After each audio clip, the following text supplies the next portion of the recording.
There have been revelations of an extraordinary and unprecedented trashing of our democracy by the former Morrison government. This has been government by deception, government in secret, the appointment of not a shadow ministry by the Leader of the Opposition, but a shadow government by the Prime Minister. I used to say that Scott Morrison had two jobs as Prime Minister and he botched them both. It turns out I was wrong about there being just two jobs.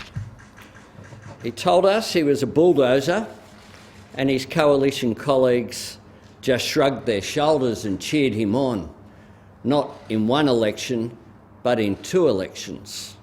Turns out he was the world's first stealth bulldozer, operating in secret, keeping the operations of the government from the Australian people themselves, a misleading of Parliament as to who was holding what portfolios and who was responsible. Our democracy is precious.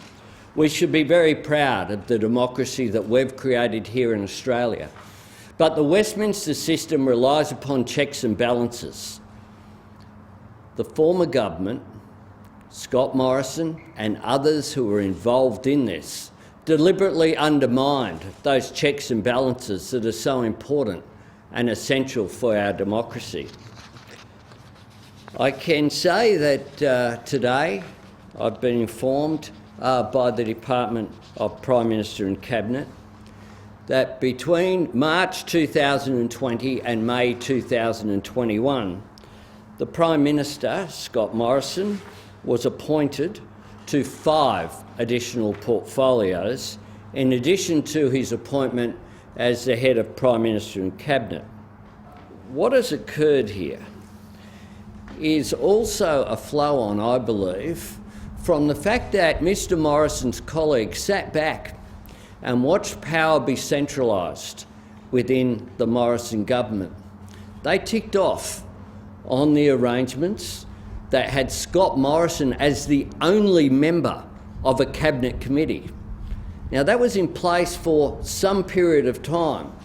Once you go down that road of creating a cabinet committee with one member on it so as to avoid scrutiny, that it's not surprising that further steps were made. First of all, in the area of health, but then it continued through health, finance, treasury, energy, resources, home affairs and more. There are real implications for this, for example, of what the events on the 21st of May were.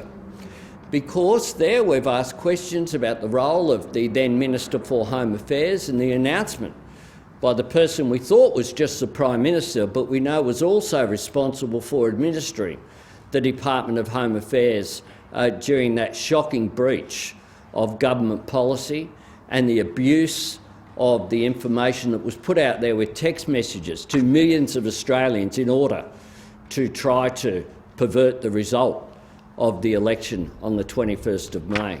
Mr Morrison, I do note his speech where he said he didn't have trust in government. It's not surprising, given that he knew the nature of the government that he ran and the others who sat around that cabinet table and allowed these circumstances to occur.